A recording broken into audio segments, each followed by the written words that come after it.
करते मी. Ma'am MCQ घ्या. आज आपल्याला एक सेकंड थांबा, एकच मिनिट. झाली चालू recording.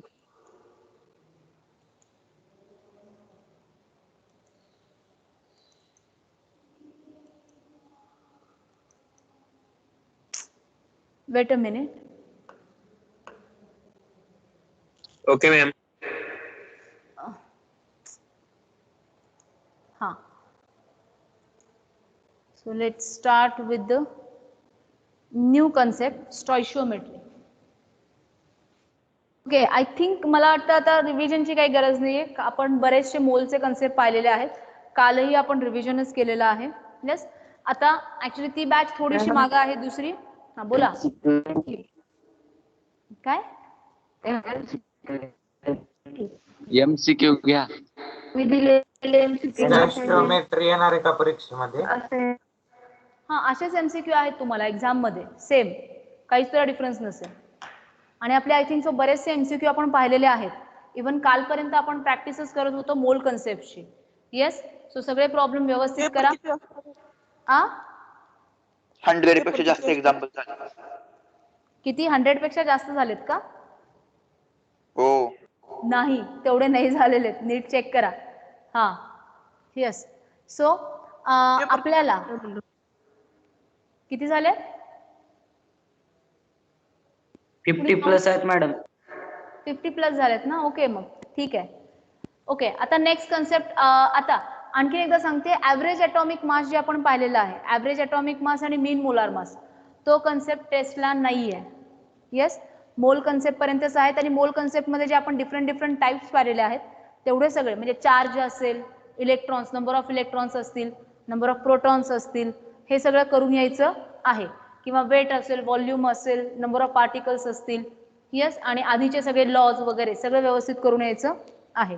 Yes, okay. So let's start with the new concept, and that will be called as stoichiometry. That will be called as stoichiometry. So write it down.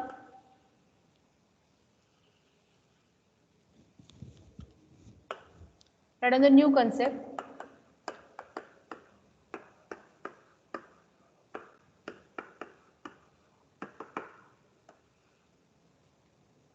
Stoichiometry. Now, what is meant by stoichiometry? Okay, so whenever we are provided with an equation, with a balanced equation, the stoichiometric coefficient of each reactant and product, it is nothing but stoichiometry of that reaction. जेव्हा केव्हा आपल्याला एखादं equation balanced equation दिलेलं असतं, त्यावेळेस त्या reactant किंवा प्रोडक्टचे जे काही स्टॉइशियोमेट्रिक कोएफिशियंट्स असणार आहेत, राईट, त्यांना म्हणतो आपण ऍक्च्युली स्टॉइशियोमेट्री. एखादी रिॲक्शन जेव्हा बॅलन्स्ड असते तेव्हा म्हणतो ती रिॲक्शन स्टॉइशियोमेट्रिकली बॅलन्स्ड आहे. सिम्पलेस्ट एक्झाम्पल आपण कन्सिडर करू शकतो. येस, H2+O2, इथं आपल्याला मिळेल H2O. Now, right now, whether the reaction is balanced or not, imbalanced, right now. balanced. Imbalanced. It is not balanced. Yes, imbalanced.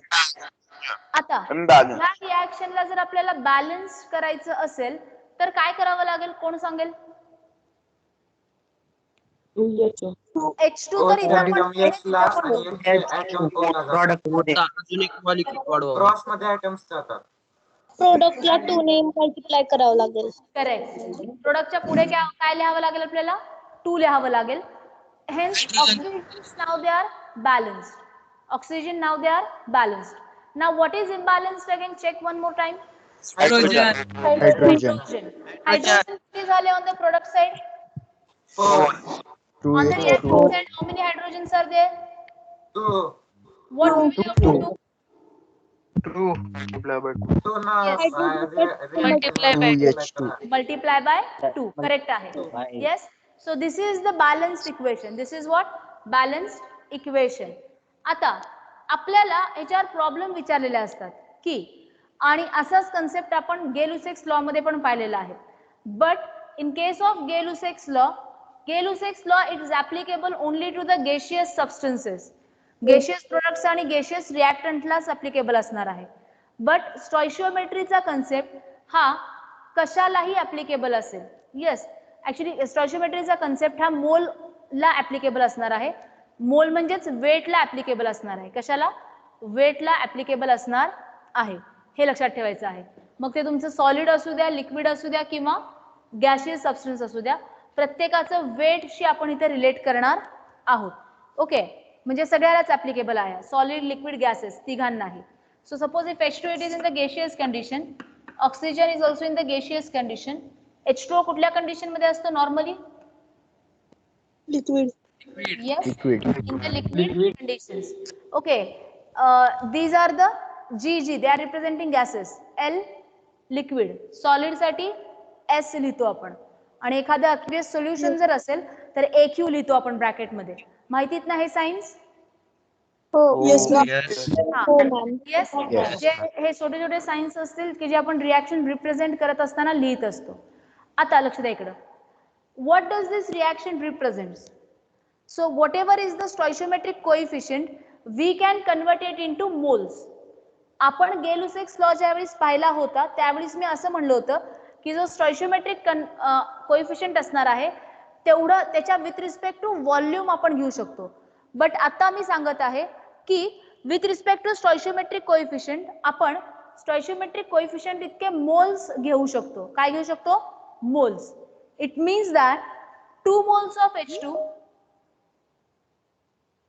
Hello, आहात का सगळेजण? Yes ma'am. हो.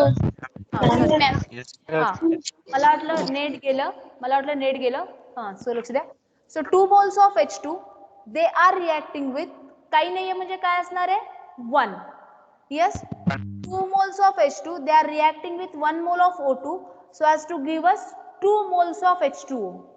What we can write? 2 moles of H2 they are now reacting with 1 mole of oxygen so as to give us how many moles of H2O? Tell me. 2 mole of H2. 2 moles of H2O. आता next example पहा.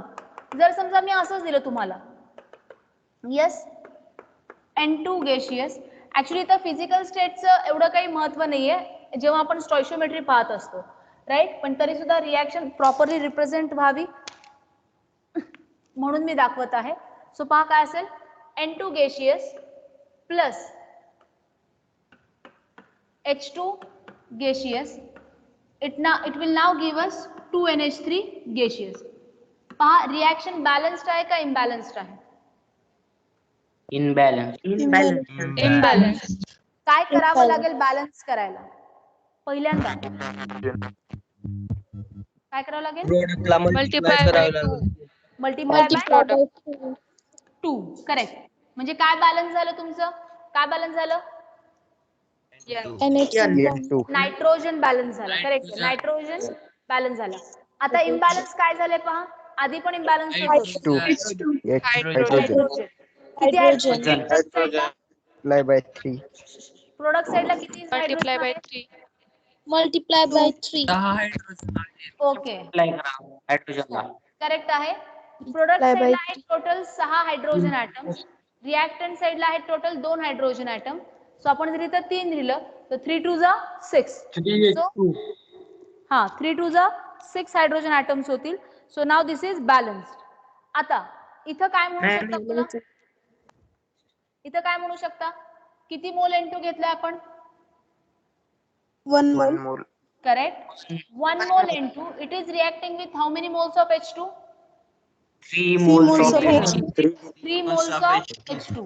And how many moles of NH3 we are getting? 2 moles. Yes, that will be the 2 moles of NH3 we are getting. So आता हे जे आपण लिहित आहोत 2 मोल N2 react होत, सॉरी 1 मोल N2 रिएक्ट होत आहे 3 मोल H2 बरोबर आणि आपल्याला 2 मोल NH3 देत आहेत. So we are talking about the weights of the species which we are requiring to carry out that reaction, and these weights मेट्रीचा अर्थ असतो मेजरमेंट. किती अमाउंट लागत आहे त्याचा आपण मेजरमेंट करत आहोत. येस. सो स्टॉइशियोमेट्री म्हणजे yes it is the balanced chemical equation. It is the balanced chemical equation, or we can say the relationship between weights of reactant and weights of product. It is called as stoichiometry. What is in the stoichiometry? Relation. Actually he definition कुठं नाहीये, but लक्षात ठेवा, लक्षात येण्यासाठी. Relation between weights or moles. लिहायचं का ma'am? लिहायचंय. लक्षात यावं ना काय असतं स्टॉइशियोमेट्री. Relation between weights or moles of reactants and काय? Weights of product. Correct. Products. It's called as stoichiometry. It is called as stoichiometry. आता लक्ष द्या इकडं. आता जनरली हे लिहिलंय का सगळं? नाही. ओके. लिहिलं असेल तर चांगलं, जर नसेल लिहिलं तर लिहून घ्या पटकन. आता आपल्याला याच्यावर प्रॉब्लेम कसे विचारलेले असतात, आणि जर प्रॉब्लेम विचारले असतील तर आपल्याला ऑब्विसली इक्वेशन दिलेलं असेल, आणि जर इक्वेशन दिलेलं नसेल तर आपल्याला ते इक्वेशन माहीत असणं गरजेचं आहे. कारण दरवेळेस आपल्याला इक्वेशन प्रोव्हाइड केलेलं असेल असं नसतं, कारण त्यांनी असं समजून चाललेले असतात की तुम्हाला मॉलिक्युलर फॉर्म्युले माहीत आहेत आणि इक्वेशन लिहिता येतं. So you should B prepared, you should be able to write down the equations, you should be able to write down the molecular formulas. Yes. So first of all हे लिहून झालंय सगळ्यांचं? Yes ma'am. Okay. So आता आपल्याला थोडेसे कंपाऊंड्सची नावं पाहायची आहेत, so that you should be able to write down the molecular weights, sorry molecular formulas. Okay. So write down. हे लिहून झालं असेल तर मी वर सरकवते पहा. हां. आता फर्स्ट ऑफ ऑल ऍक्च्युली आपण निगेटिव्ह चार्जेस चे नावं पाहणार आहोत, कारण तेच ऍक्च्युली महत्वाचं असतं, ते तुम्हाला लिहिता यायला पाहिजे. येस. कुठले कुठले निगेटिव्ह चार्जेस आहेत, किती निगेटिव्ह चार्ज असतो त्या नावावर हे माहीत असणं गरजेचं आहे, कारण त्या चार्जच्या विथ रिस्पेक्टिव्हच आपला मॉलिक्यूल तयार होत असतो.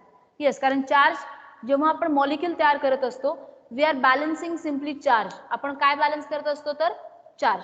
सो सिंपल नावं असतील पहा. फर्स्ट ऑफ ऑल काय करा, negative charges and their names, आणि चार्ज व्यवस्थित दाखवायचा आहे. निगेटिव्ह चार्जेस आणि इथं करा नेम्स. फर्स्ट Cl निगेटिव्ह, काय नाव असतं? Chlorine. Chloride is correct. Chlorine म्हणजे फक्त Cl झालं. क्लोराइड म्हणजे IDE जर आलं ना, लक्षात ठेवायचं. एक सेकंड लक्षात ठेवा. IDE किंवा ITE किंवा ATE हे जर आले, याचा अर्थ तो चार्ज असणार आहे निगेटिव्ह. कुठला असणार आहे? निगेटिव्ह.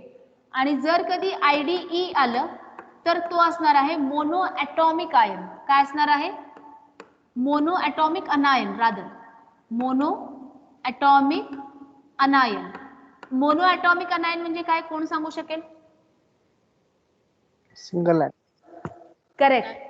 त्या अनायन मध्ये एकच ॲटम असणार आहे आणि त्यालाच आपण IDE लावतो.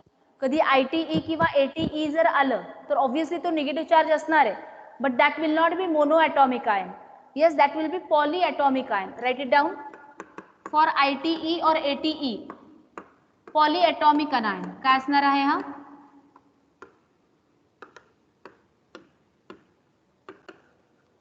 Poly atomic anion. Okay. So आता पहा क्लोराइड. त्यानंतर नेक्स्ट Br निगेटिव्ह. काय यायला पाहिजे बोला? Bromide. Bromide. Yes. F negative वर काय येईल मग? Chloride. Correct. I negative? Iodide. Iodide. पहा O2 negative? Oxide. Correct. Oxide. आपण एक ॲटम असला पाहिजे, चार्ज किती का असेना, एक निगेटिव्ह असू द्या दोन निगेटिव्ह असू द्या, अदरवाईज 3 निगेटिव्ह असू द्या.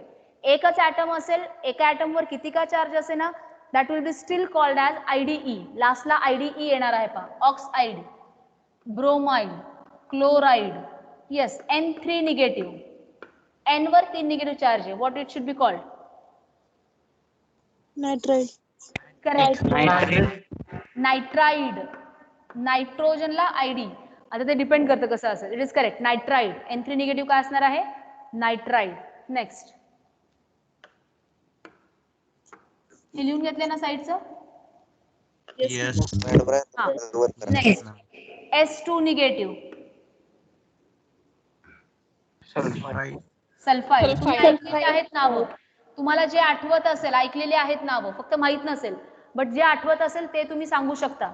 Yes, sulphide. Next. P3 negative.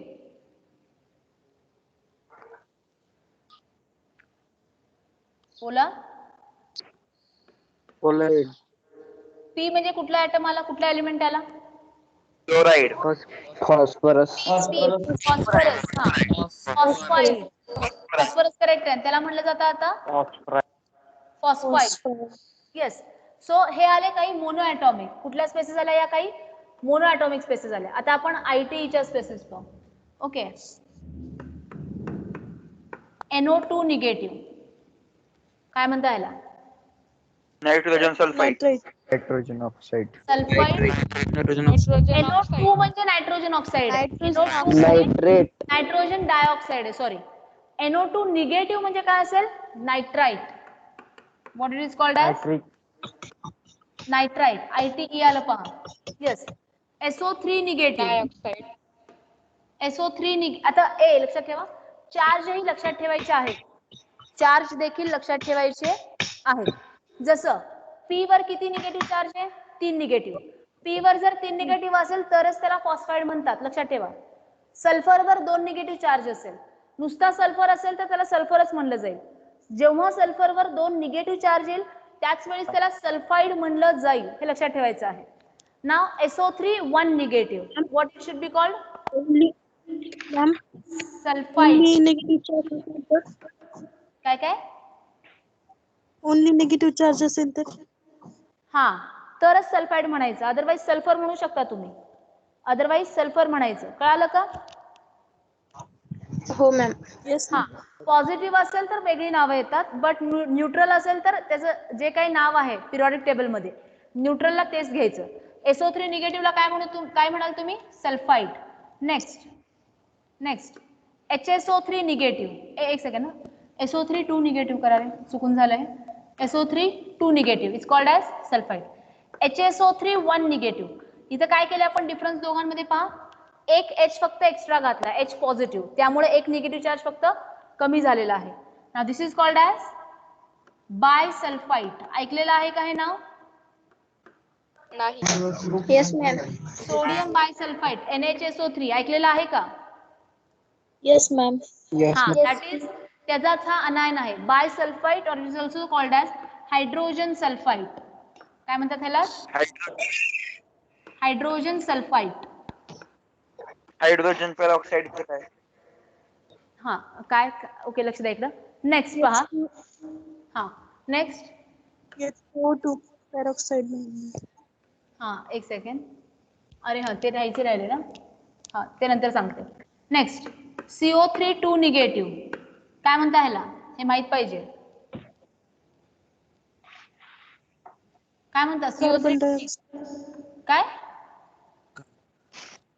बोला. Carbonate. Carbonate. Correct. Carbonate. ATE आलं का?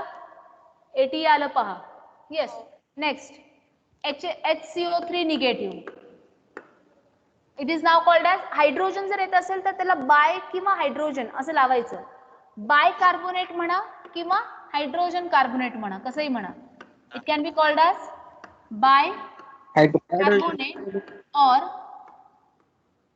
Hydrogen carbonate. It is called as bicarbonate or hydrogen carbonate. Next, SO4 2 negative. SO4 2 negative. नाव सांगा आता, हे जर माहित पाहिजे. सल्फेट. करेक्ट. सल्फेट. काय नाव आहे याचं? Sulphate. Write down. Sulphate. Sulphate. लक्षात ठेवा, मॉलिक्युलही लक्षात ठेवायचं आहे, चार्जही लक्षात ठेवायचं, आयनही लक्षात ठेवायचं आहे, चार्जही लक्षात ठेवायचं आहे. SO3 वर 2 निगेटिव्ह आला तर सल्फाईट, SO4 वर 2 निगेटिव्ह आला तर सल्फेट. लक्षात ठेवा. जर समजा असं केलं HSO4 1 निगेटिव्ह, आता काय नाव येईल बोला? हे काय केलंय आपण? करेक्ट. बायसल्फेट. करेक्ट. काय येईल हे? बाय सल्फेट और hydrogen sulphate. Hydrogen sulphate. Hydrogen sulphate. But AT आहे म्हणजे निगेटिव्ह चार्ज कंटिन्यू राहणार आहे आणि ह्या दोघांमध्ये सल्फेट बाय सल्फेट किंवा कार्बोनेट बाय कार्बोनेट मध्ये एक निगेटिव्ह चार्ज किंवा बाय मध्ये एक निगेटिव्ह चार्ज कमी असणार आहे, हे लक्षात ठेवायचं आहे सगळ्यांनी. नेक्स्ट पहा, PO4 3 निगेटिव्ह. आत्ताच नाव सांगितलं मी, PO4 3 negative. What was the name? Sorry, त्या क्लासमध्ये झालं. दिस इज कॉल्ड ॲज ओके आपण फॉस्फेट. करेक्ट. काय म्हणतात त्याला? फॉस्फेट. येस. किती चार्ज निगेटिव्ह आहे? 3 निगेटिव्ह चार्ज. समजा मी असं केलं, हा, HPO4 2 निगेटिव्ह. आता ह्याला बायफॉस्फेट म्हणायचं नाही. आता ह्याच्यामध्ये जेवढे हायड्रोजन आहेत, हा, ते फक्त हायड्रोजनच घ्यायचं. आता हायड्रोजन फॉस्फेट. करेक्ट. काय असेल? Hydrogen phosphate. फक्त फॉस्फेट आणि हायड्रोजन फॉस्फेट मध्ये कशाचा डिफरन्स आहे पहा? कशाचा डिफरन्स आहे? हायड्रोजनने एक इलेक्ट्रॉन घेतले मॅडम. हायड्रोजन. यस, करेक्ट आहे. म्हणजे फॉस्फेट वर एक निगेटिव्ह चार्ज हायड्रोजन फॉस्फेट पेक्षा जास्त असेल. येस. जर समजा मी असं लिहिलं H2PO4 किती निगेटिव्ह यायला पाहिजेत आता बोला? 1 negative. Correct. 1 negative. Now what it should be called? Hydrogen. किती हायड्रोजन आहे? ट्राइड फॉस्फेट. Dihydrogen phosphate. काय म्हणालेला? फॉस्फेट. लक्षात ठेवा. ओके. आता हे ऍक्च्युली मॉलिक्युल्स तयार करताना आपण वापरणार आहोत. येस. फक्त याची नावं लिहून घ्या. त्यानंतर नेक्स्ट ClO3 निगेटिव्ह. एक सेकंड, ClO2 निगेटिव्ह लिहा आधी. ClO2 negative. Now it is called as, आता याची नाव मी सांगते, क्लोराइड. क्लोराइड नाही, क्लोराइड. TE नाही. It is now called as chloride. Next TE आहे पहा इथे. Next ClO3 negative. That is called as chlorate. काय म्हणतात त्याला? क्लोरेट. निगेटिव्ह चार्ज एकच असणार आहे. क्लोराइड वर पण एक आणि क्लोरेट वर पण एकच. Next ClO4 negative, 1 negative only. Again that will be called as perchlorate. That will be नाव कॉल्ड ॲज परक्लोरेट. ओके. ही सगळी नावं लक्षात ठेवायची आहेत जेणेकरून तुम्हाला मॉलिक्युल्स तयार करता यायला पाहिजे जर एखादं नाव दिलं तर. ओके. नेक्स्ट एक 2-3 राहिलेत, तेवढं झालं की थांबूत आपण. मग आपण ऍक्च्युली आपल्या स्टॉइशियोमेट्रीला स्टार्ट करणार आहोत. ओके. परक्लोरेट. त्यानंतर नेक्स्ट पहा. आता हा ऍक्च्युली ID मध्ये घ्यायला पाहिजे होता आपण, बट इट्स ओके. OO2 म्हणजे ह्याला असं म्हणू शकता तुम्ही, O2 सेपरेट काढून दोघांवर एक एक निगेटिव्ह चार्ज दाखवा, एक मध्ये सिंगल बॉन्ड दाखवा, किंवा O2 2 निगेटिव्ह दाखवा. ना आता इथे ऍक्च्युली हा आपला मोनो ॲटॉमिक आयन तर नाहीये, बट हे जे नाव मात्र मोनो ॲटॉमिक आयन सारखंच होणार आहे. It is now called as peroxide ion. काय म्हणतात त्याला? परऑक्साइड. IDE आलेला आहे. आणि मी असं सांगितलं होतं की IDE हे जनरली मोनो ॲटॉमिक आयनला लागतं, but this is an exception you can say. So this is called as peroxide ion किंवा नुसतं परऑक्साइड. आणि कधी कधी O2 1 निगेटिव्ह सुद्धा येतं. O2 2 निगेटिव्ह किंवा O2 1 निगेटिव्ह आणि O2 निगेटिव्ह. सिंपल ऑक्साइड म्हणजे काय असणार आहे? नुसतं ऑक्साइड जर आलं तर काय येणार आहे? 1 निगेटिव्ह. लक्ष द्या इकडे. पुन्हा एकदा लिहून देते मी. O2 2 निगेटिव्ह आलं, that will be called as peroxide. आणि O2 1 निगेटिव्ह आलं, दॅट विल बी नाव कॉल्ड ॲज सुपर ऑक्साइड. काय म्हणणार आहोत आपण याला? Super oxide. ऐकत आहात का? हो मॅडम. हो. हा. सो आता ऍक्च्युली हे तुम्ही हे वरच ऍड करा, ऑक्साइड, परऑक्साइड आणि सुपर ऑक्साइड. लक्षात राहू द्या किती ऑक्सिजनचे ॲटम आहेत आणि प्रत्येकावर किती चार्ज आहे तेवढं फक्त लक्षात ठेवा. Yes. So these are some of the negative charges which you will have to remember. आणखीन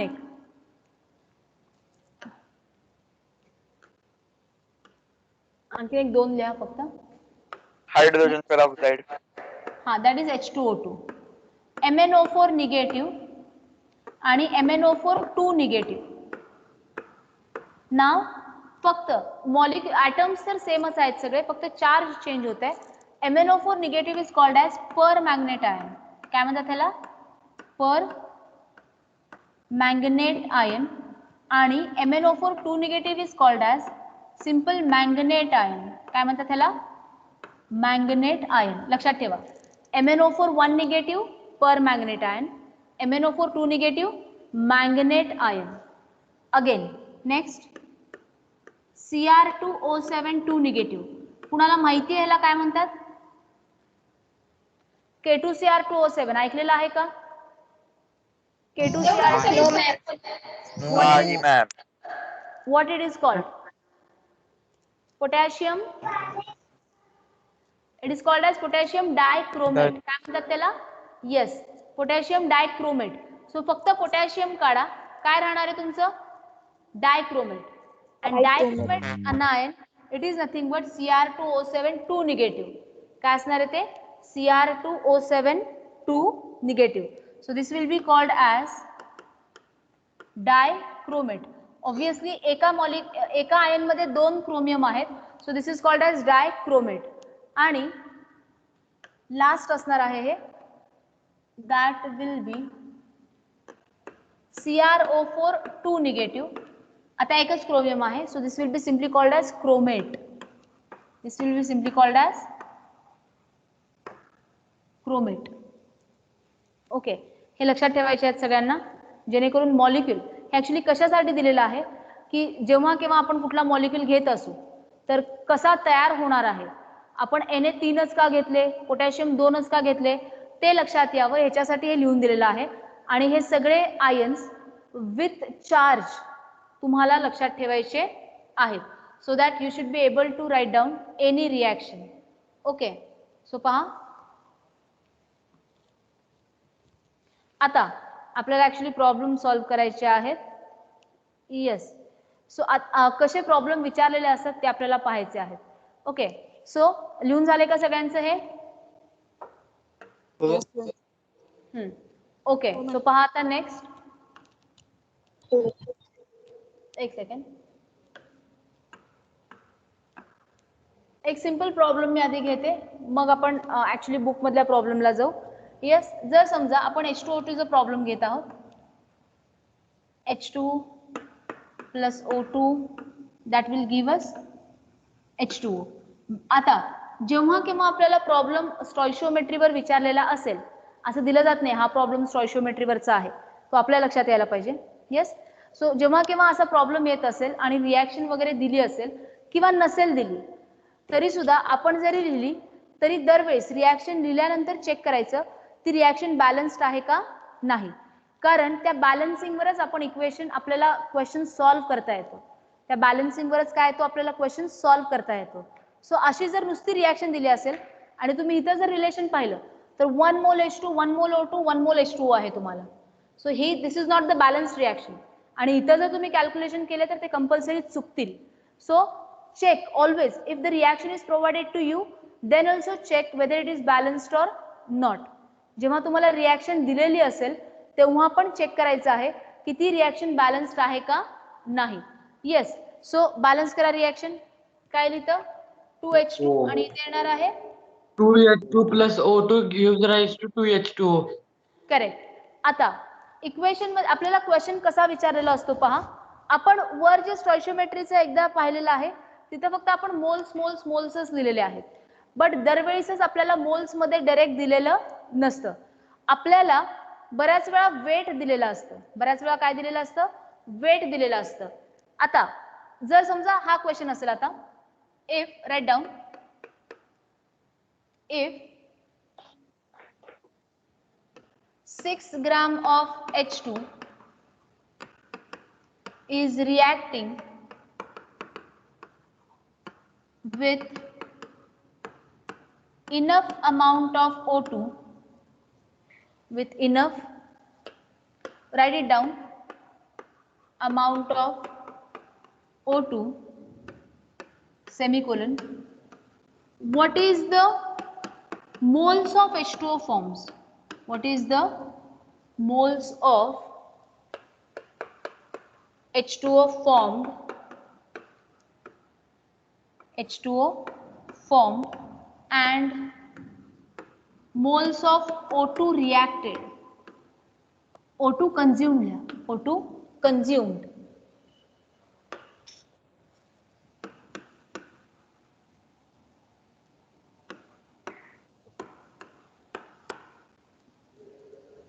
ओके, झाले का लिहून सगळ्यांचं क्वेश्चन? Yes. ओके, सो आता पहा कसा सॉल्व करायचा आहे हा. Now this such questions they are asked in the stoichiometry reactions. Okay, so first of all, yes, आपल्याला इथं रिएक्शन दिलेली आहे, that is also balanced one, so no problem, we should be able to solve this. So what is given to us? 6 gram of H2, it is reacting with, it is reacting with enough amount of oxygen. आता enough amount म्हणजे आपल्या equation मध्ये जितके moles O2 एका H2 साठी लागत आहेत किंवा 2 मोल H2 ला लागत आहेत तेवढे कंप्लीट मोल ऑक्सिजन आपण त्याला प्रोव्हाइड करत आहोत, हे लक्षात ठेवायचं. इनफ किंवा एक्सेस जे काय असेल, येस, याचा अर्थ जेवढे मोल्स लागत आहेत तेवढे आपण प्रोव्हाइड करत आहोत. आता लागत आहेत म्हणजे किती लागत आहेत कसं कळणार? तर ते रिएक्शनच्या स्टॉइशियोमेट्रीवरनं लक्षात येतं. म्हणजे रिएक्शनचे स्टॉइशियोमेट्रिक कोएफिशियंट पाहायचे, तेवढे मोल्स आपण देत आहोत असं धरून चालायचं. यस, काय विचारले मग आपल्याला? What is the moles of H2O form? जर आपण 6 ग्रॅम H2 रिएक्ट करत असू तर H2O चे किती मोल तयार व्हायला पाहिजे आणि O2 चे किती मोल कंझ्युम व्हायला पाहिजे, म्हणजे किती O2 यूज होणार आहे त्याचे पण आपल्याला मोल्स काढायचे आहेत. आणि H2 आपल्याला कुठल्या फॉर्म मध्ये दिलेला आहे? वेटच्या फॉर्म मध्ये दिलेला आहे. कुठल्या फॉर्म मध्ये दिलेला आहे? वेटच्या फॉर्म मध्ये दिलेला आहे. सो फर्स्ट ऑफ ऑल आपल्याला काय करायचंय पहा. Yes, according to the reaction 2 mole H2 पासून किती मोल H2O तुम्हाला मिळत आहे? 2 मोल H2 पासून, यस, किती मोल मिळते? 2 मोल H2O मिळते. 3 कसं म्हणलं? 3 नाही मिळणार, 2 मोल H2O मिळतील. 2 मोल H2 पासून आपल्याला 2 मोल H2O मिळत आहेत. लक्षात ठेवा, आपण मोलचं असं डायरेक्ट रिलेशन लावू शकतो, बट वेटचं तसं रिलेशन लावता येणार नाही. आपण, तुम्ही असं नाही म्हणू शकत 2 मोल H2 पासून 2 मोल H2O मिळत आहे याचा अर्थ 6 ग्रॅम H2 पासून 6 ग्रॅम H2O मिळाला पाहिजे. लक्षात घ्या, वेट आपल्याला डायरेक्ट रिलेट करता येत नाही. काय आपण डायरेक्ट रिलेट करू शकतो? तर मोल्स. हे लक्षात ठेवायचं आहे. We cannot directly relate weights, we can directly relate moles only, remember that. Okay, so first of all आपल्याला हे तर कळते की जेवढे H2 चे मोल्स यूज होणार आहेत तेवढेच H2O चे मोल्स तयार होणार आहेत. येस, सो पहिला H2O च्या विथ रिस्पेक्ट टू पहा. येस, मग नंतर ऑक्सिजन कडे येऊ आपण. सो फर्स्ट ऑफ ऑल ह्या 6 ग्रॅम H2 चं कन्वर्जन मोल मध्ये करा. So moles of H2, given moles of H2 कसे काढाल बोला? फॉर्म्युला काय तयार होईल सांगा? Weight upon molecular weight. Weight upon molecular weight. Given weight किती आहे सध्या? 6 gram divided by molecular weight. H2 चं मॉलिक्युलर वेट किती आहे? 2 मोल्स आहे. सो डिवायडेड बाय 2 किती मोल्स आले? 3 मोल्स आले. किती मोल्स आले? 3 मोल्स आले. आता तुम्ही रिलेट करू शकता की 2 मोल H2O पासून अकॉर्डिंग टू द रिएक्शन 2 मोल H2O पासून 2 मोल H2 पासून किती मोल H2O मिळत आहेत आपल्याला? 2 मोल. 2 मोल्स. 3 नाही रे, 2 मोल्स. येस, किती मिळते? 2 मोल्स H2O मिळते. So if we are using, आता सध्या आपण किती यूज करत आहोत, पण ही बॅलन्स रिएक्शनचं झालं ना. हा, हे रिएक्शनच्या बॅलन्सिंग वरनं लिहिलं आपण. बट आपण किती यूज करत आहोत? 3 मोल्स. 3 moles. सो ऑब्विसली 3 मोल H2 पासून किती हे मिळायला पाहिजे? 3 मोल्स. करेक्ट. आणि जर अगदीच कुणाला काढायचं असेल तर काढूनही पाहू शकता. काय येईल बोला?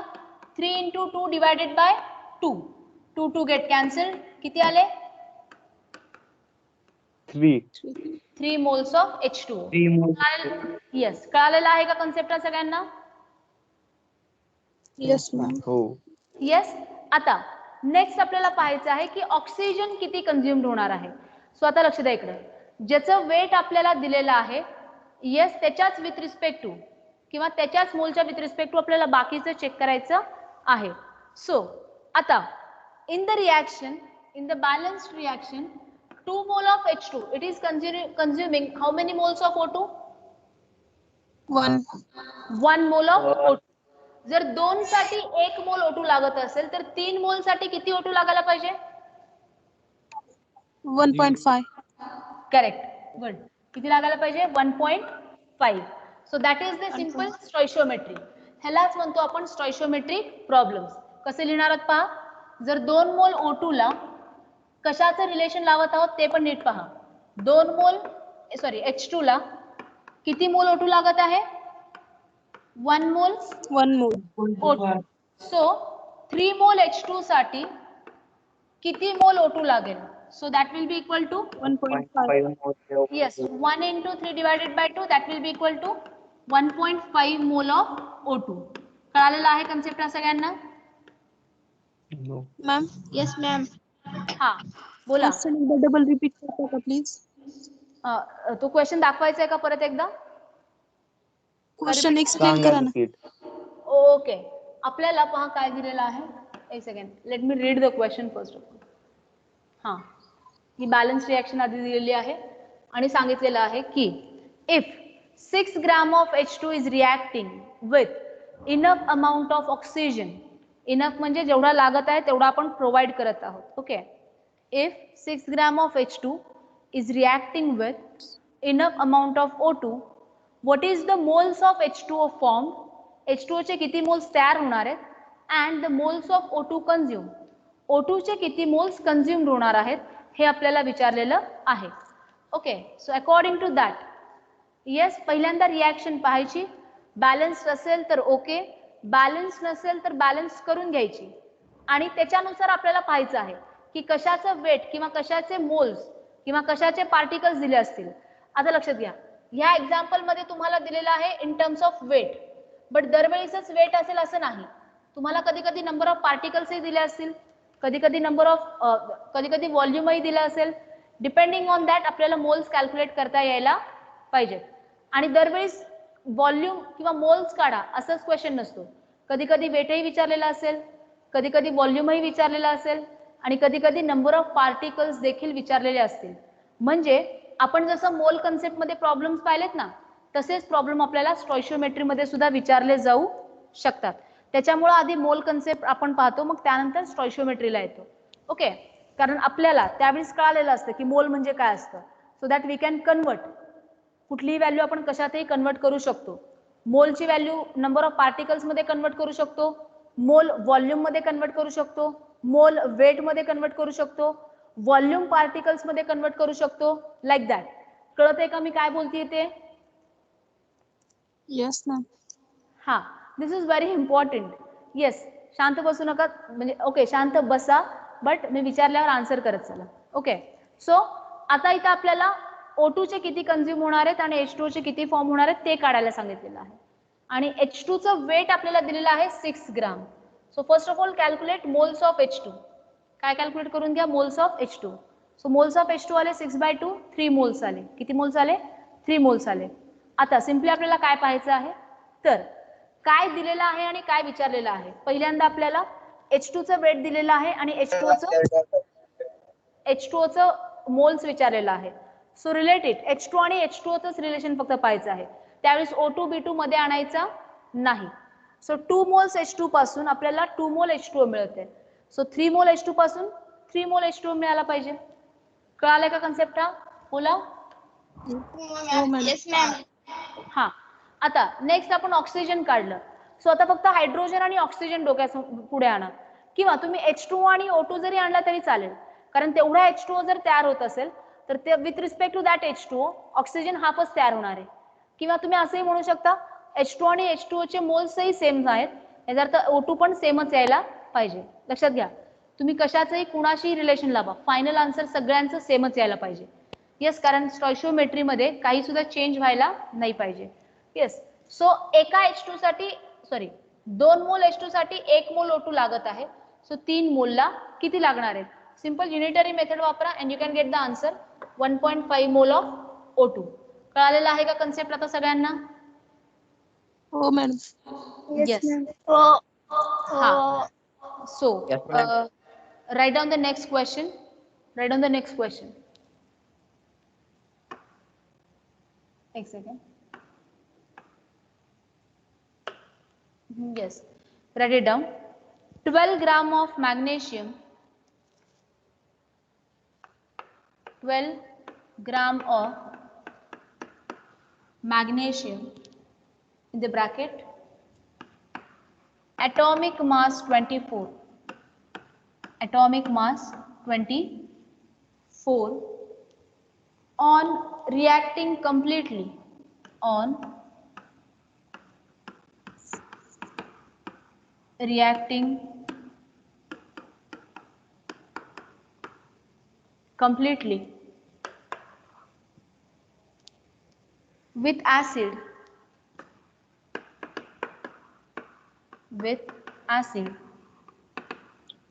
gives hydrogen gas. Gives hydrogen gas, full stop. Oh, sorry, full stop nahi, comma. The volume of which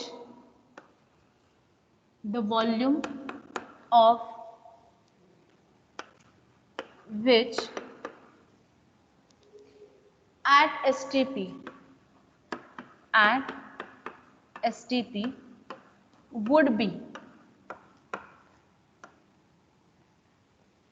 be option A 22.4 liter, B 11.2 liter, C 44.8 liter, D 6.1 liter. 6.1 liter. Okay.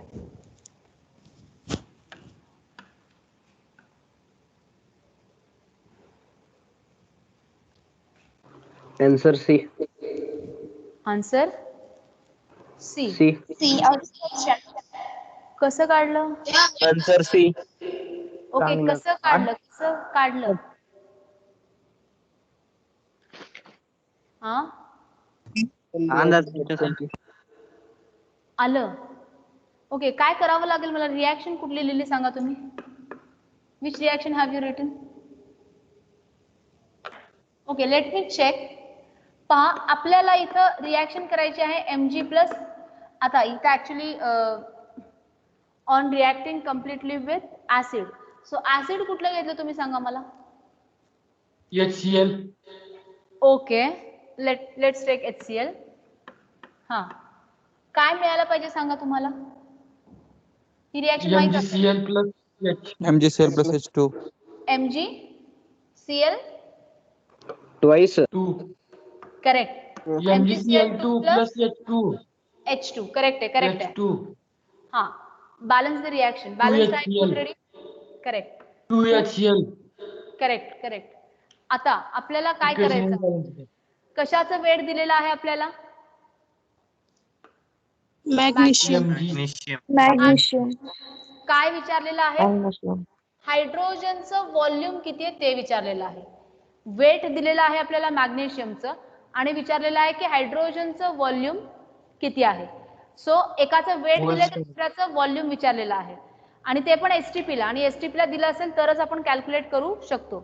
नाही, ऍक्च्युली आपण दुसऱ्या कंडिशनला पण calculate करू शकतो, पण तिथं मग आपल्याला PV इक्वल्स टू NRT वाले रिलेशन वापरावं लागतं. Okay, so first of all Option C.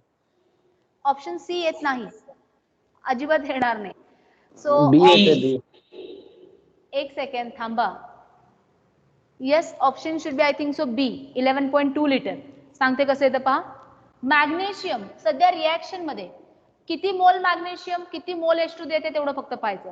मधले बाकीचे कुठलेही बॅलन्सिंग साठी सगळे बॅलन्स करायचे, बट आपल्याला कशाचं वेट दिलेलं आहे किंवा कशाचे मोल्स दिलेले आहेत आणि कशाचे विचारलेले आहेत त्याच्याच विथ रिस्पेक्ट टू आपल्याला काय हे क्वेश्चन सॉल्व्ह करायचं आहे, हे लक्षात ठेवायचं. So with respect to magnesium किती मोल्स मॅग्नेशियमचे आहेत रिॲक्शन मध्ये? 1 मोल. 1 मोल. 1 मोल मॅग्नेशियम पासून किती मोल H2 मिळते तुम्हाला? 1 मोल. 1 मोल H2. आता लक्षात घ्यायचं, स्टॉइशियोमेट्री मध्ये मी सांगितलं होतं आपण मोलचं रिलेशन लावू शकतो, आणि गे-लुसेक्स लॉ मध्ये आपण असंच रिॲक्शन लिहित होतो, पण त्याच्यामध्ये एक कंडिशन होती की आपले रिॲक्टंट आणि प्रोडक्ट जर गेशियस असतील तरच त्यांचे मोल्स आपण मॉलिक्युल्स मध्ये किंवा मोल्स मध्ये कन्वर्ट करू, सॉरी व्हॉल्यूम मध्ये कन्वर्ट करू शकतो. सो गे-लुसेक्स लॉ आणि आपला हा स्टॉइशियोमेट्री बऱ्यापैकी सेम आहे, बट एकच डिफरन्स आहे की गे-लुसेक्स लॉ हा फक्त गॅसेसला ऍप्लिकेबल आहे, तर स्टॉइशियोमेट्री सगळ्याला ऍप्लिकेबल आहे. गॅसेस, लिक्विड, सॉलिड सगळ्याला ऍप्लिकेबल आहे. ओके, बट इथं आपला मॅग्नेशियम आहे सॉलिड कंडिशन मध्ये आणि H2 आहे गॅशियस कंडिशन मध्ये. सो याच्यामध्ये आपल्याला गे-लुसेक्स वापरता येत नाही. इथं आपल्याला कंपल्सरी वापरावा लागणार आहे आपला स्टॉइशियोमेट्रीचा कन्सेप्ट. हा, आता लक्ष द्या. 1 मोल मॅग्नेशियम पासून किती मोल H2 मिळते तुम्हाला सध्या? 1 मोल. 1 1 मोल. मोल. So first of all 12 gram magnesium म्हणजे किती ग्राम मॅग्नेशियम, किती मोल्स मॅग्नेशियम ते काढून घ्या. किती मोल झाले मॅग्नेशियमचे? 12. 12 अपॉन 24. 24 किती आले मोल्स? 1/2. 1/2 म्हणजे किती आले? 0.5. येस, येस 0.5 मोल्स आले. आता 0.5 मोल्स, आता आपल्याला इथे डायरेक्टली दिसत आहे की जेवढे मॅग्नेशियमचे मोल्स आहेत तेवढेच H2 चे मोल्स आहेत. येस, आता मी ऍक्च्युली जे फिजिकल स्टेट लिहिते पहा, this is solid, this is liquid, this is again solid, this is gaseous. So आपण सॉलिड आणि गॅस सुद्धा रिलेट करू शकतो, लक्षात ठेवायचं. सॉलिड आणि गॅस सुद्धा एकमेकांशी रिलेट करू शकतो, but with respect to moles, not with respect to volume, लक्षात ठेवा. So with respect to this पहा काय करावं लागेल. येस, 1 मोल मॅग्नेशियम पासून आपल्याला 1 मोल H2 मिळत आहे, तर 0.5 मोल मॅग्नेशियम पासून किती मोल H2 मिळाला पाहिजे? बोला. 0.5. करेक्ट. किती मिळालं पाहिजे? 0.5 मोल H2 मिळालं पाहिजे. आता हे तर मिळालं आपल्याला मोल्स ऑफ H2, बट आपल्याला काय विचारलेलं आहे? Volume of H2. काय विचारलेलं आहे? Volume of H2 and yes, and that is also at STP condition. ते पण कुठल्या कंडिशनला विचारलेलं आहे? STP condition. आता मला सांगा, 1 मोल H2 जर तुम्ही STP कंडिशनला घेत असाल तर त्याचं व्हॉल्यूम किती भरतं 1 मोल H2 चं? किंवा बोला बोला, 1 मोल H2 चं व्हॉल्यूम STP कंडिशनला किती भरतं? 22.4. करेक्ट, 22.4. सो आपल्याला येस हा फॉर्म्युला माहिती आहे. Volume is equal to what? Number of moles into 22.4 litre at STP. हा माहिती आहे ना फॉर्म्युला? माहिती आहे का? बोला. हा फॉर्म्युला आपण काल यूज केला ना, N इंटू 22.4 लिटर. हा फॉर्म्युला आपण काल यूज केलेला आहे. व्हॉल्यूम काढायचं असेल तर आपल्याला फक्त मोल्स माहित असले पाहिजेत. मग मोल्स तुम्ही कुठल्याही पद्धतीने काढा, मोल्स तुम्ही कुठल्याही पद्धतीने काढा. तुम्हाला जर फायनल व्हॉल्यूम ऍट STP जर हवा असेल तर तुम्ही हा सिंपल फॉर्म्युला यूज करू शकता, N into 22.4. So this will be 0.5 into 22.4 litre and the answer will be 0.5 ला 1/2 केला. येस, किती येणार आहे? 11.20. 11.2 लिटर लिटर. कळालेला आहे कन्सेप्ट सगळ्यांना? Oh. Yes. Yes. So okay, so असे प्रॉब्लेम तुम्हाला स्टॉइशियोमेट्री मध्ये विचारलेले आहेत. ओके, सो हे लिहून झाले का सगळ्यांचं? Yes, ma'am. Yes. Yes. Time Okay. over. So let's solve next problem. एक प्रॉब्लेम मी देणार आहे, तुम्हाला घरी सॉल्व्ह करायचा आहे कारण टाइम संपत आलेला आहे. तो प्रॉब्लेम लिहून घ्या आणि त्याचं सोल्युशन घरी करा. येस. ओके, राईट उद्या डाऊन. तुम्ही सांगा मॅडम.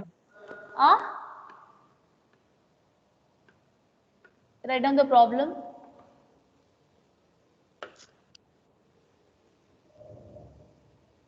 वाटलं तर मी रिॲक्शन लिहून देते. नको ma'am, Yes, problem Okay. What volume of hydrogen gas? What volume of hydrogen gas at 273 Kelvin, at 273 Kelvin and 0 One- degree Celsius. ATM pressure. 273 kelvin आणि 1 ATM कुठली कंडिशन आहे ही? बोला. Volume. STP. कुठली? STP condition. त्यांनी फक्त त्याचा फुल form ते करून दिलेला आहे. Will be what volume of hydrogen gas at 273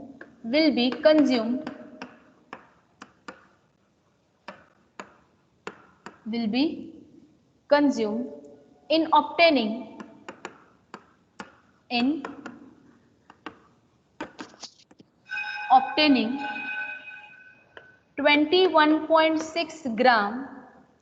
21.6 gram of elemental boron. Elemental म्हणजे एलिमेंट फॉर्म मधला boron. Elemental boron. Right down. Atomic mass दिलेला आहे त्यांनी बोरॉनचा. Atomic mass is equal to 10.8 bracket complete. From the reduction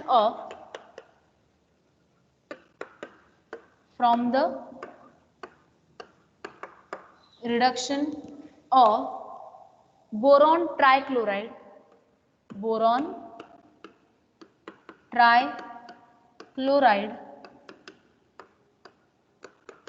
with hydrogen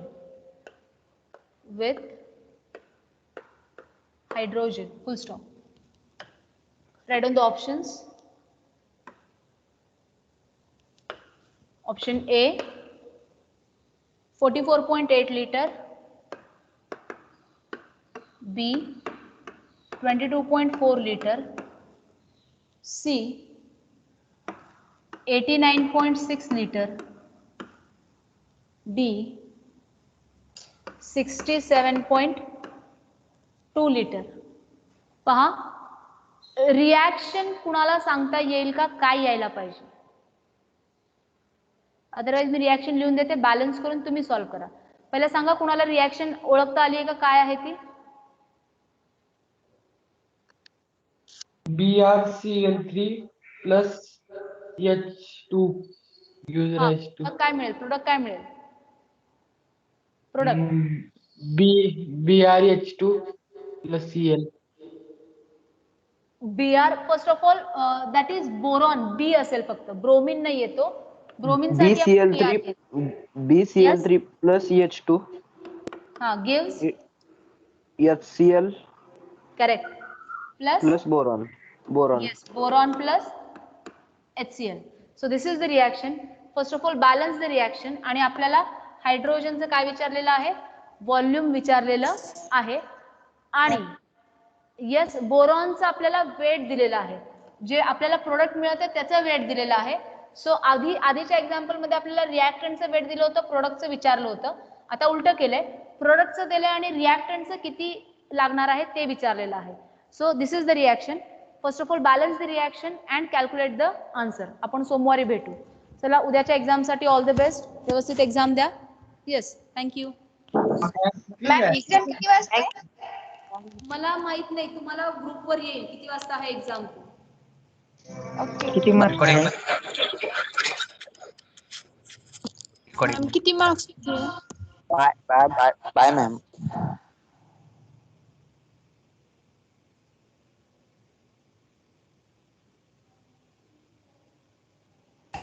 bye ma'am.